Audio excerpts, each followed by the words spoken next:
Hello guys! Welcome to another video of Philippine Ricochet Line. As you know, I am an advocate of better gun privileges for Filipinos in the Philippines. So gusto natin ng mas magandang mga gun privileges, di ba guys? Anyway, one of the things na hindi ko gusto sa Pilipinas is that it seems that the PNP does not allow caliber conversions for its registered firearms to civilians. And this is annoying because caliber conversions are a very good way of saving money. So mas makakapagtipid tayo kung pinayagan tayong mag-convert ng mga calibers dito sa Pilipinas. Sa US kasi, pwede kang mag-convert ng caliber sa kahit anong rifle or even pistol. Okay lang yon. But in the Philippines, alam niyo naman na parang minamasama nila yung AR, which is unfortunate. Hanggang ngayon, hinintay pa rin natin ma-lift yung ban or ma-issue yung memo on the lifting of the ban on 5.56 and 7.62 semi-auto rifles. So, mainit ang mata ng maraming tao na anti-gun sa Pilipinas sa AR. And one of the things that this is an issue is because sa US, guys, pwede tayong magkaroon ng conversion kit. 22 caliber conversion kit. So, ang gagawin mo dito is papalitan mo yung magazine, papalitan mo yung bolt, okay? And then pwede ka nang mag-fire ng 22 caliber rounds sa AR. Okay, same pa rin naman yung barrel ng 5.56 at 22. So, kung traditionally, sanay tayo sa mga AR na ganito yung bala niya, pag ginawan mo siya ng caliber conversion kit to 22, pwede ka na mag-fire ng 22.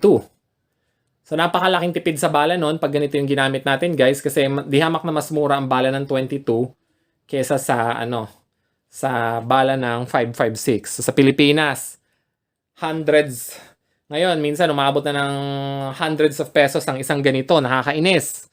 Pero yung ganito, mura pa rin, sobrang mura pa rin. Makakabili ka ng ganito, mga ewan ko ba, 5 piso, 10 piso, anyway, mura lang to. And how you use it is you take the bolt, okay, of an AR, gaya neto. Okay, you take the bolt of an AR, yung bolt carrier group niya, tapos tanggalin mo, palitan mo nung 22 caliber conversion kit na bolt. Tanggalin ko lang yung chamber flag. Okay? Just to remove it. Okay? Just to remove the chamber flag that's inside. It's pretty long. There you go. Okay? And as you can see, it's almost like a two-piece bolt carrier group. Okay? And what you do with that, so kita muna natin guys safety check muna tayo. If you look over there are no rounds. You replace the bolt carrier group. What the bolt carrier group looks like, I'm gonna try it in this one, by the way. It's an Anderson Manufacturing AIM-15 multi-cal. In the Philippines, we're gonna probably get a problem with that because the PNP doesn't like caliber conversion kits. So you take it off. What the caliber conversion kit looks like is something like this. Let me see if I can take it out. Okay, this is what it looks like. There you go. See that? This one goes into the chamber. It's a two-piece design that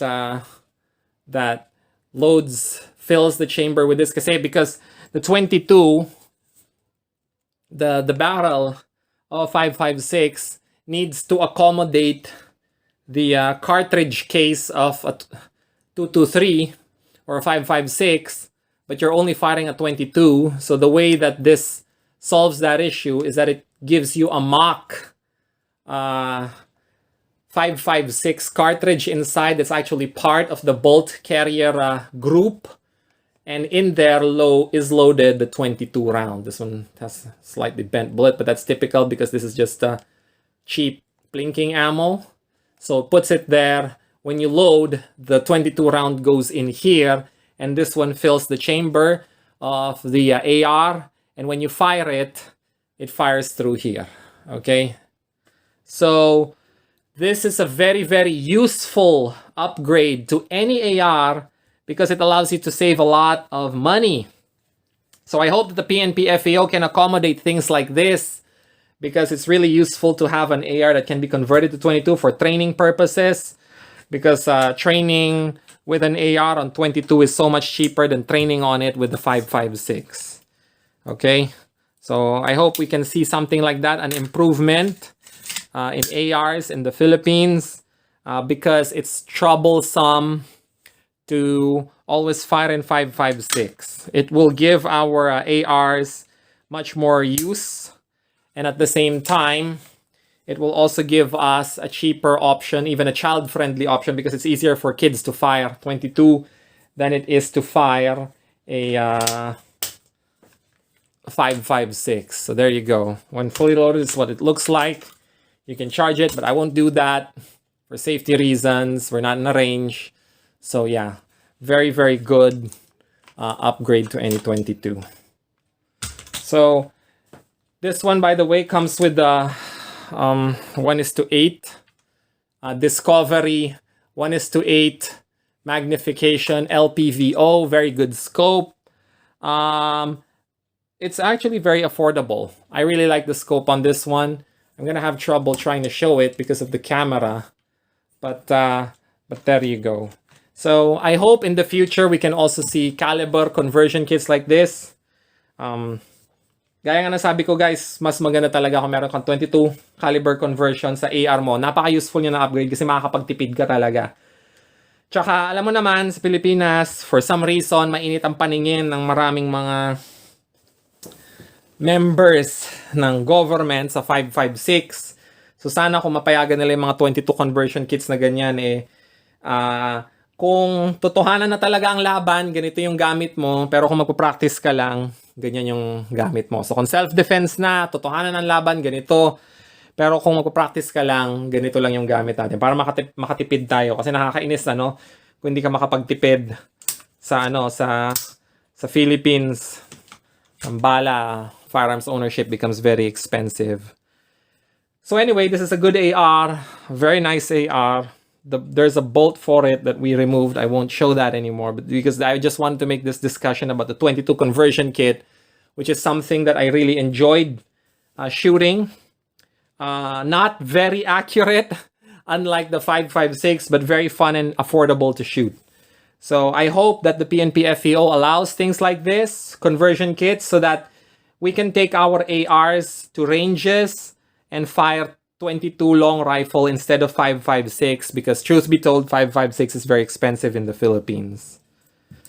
So there you go, guys. Just a brief overview of the 22 conversion kit. I think this one is by CMMG, but it's not 100% reliable, so make sure to get very good magazines for it. You can encounter stoppages, but we also had a very good time when we put in a very good magazine there. It ran 100%. So that's just something to keep in mind of, because a 22, guys, a 22 cartridge, this one, it's a very fragile round. Sometimes it easily gets bent because it's a low-cost ammunition. So there you go, guys. I hope you enjoyed this review. Thank you for watching. And thank you to Jason for lending me all of his wonderful rifles and firearms to review, and some of them to shoot. He's been very great. I really appreciate him being such a great partner to this channel. And malaking bagay yung mga napag-uusapan natin na ganito, guys, yung mga surplus rifles, antique military rifles, at mga 22 conversion kits na ganito, guys. Kasi ito yung mga bagay na dapat ina-adapt natin sa Pilipinas din, as part ng RA 10591, para mapamura natin yung gastusin ng mga gun owners na gustong mag-firing sa range, pero sobrang mahal ng 5.56, sobrang mahal ng 7.62, yung 7.62 by 39 for example. So mag 22 na lang muna, tapos itipid mo na lang yung bala mo, tipirin mo na lang yung mga 5.56 rounds mo para sa mga competition na or sa mga totohanang self-defense scenarios na. So yun lang, guys. Sana nag-enjoy kayo. Maraming salamat. I will see you all next time to talk about more gun issues in the Philippines. We've had some developments. None of them are good, unfortunately. But I hope that this one opened your eyes and you learned something here on how versatile the AR platform is, especially on its ability to fire 22 long rifle rounds. Thank you very much, and I will see you all in the next video.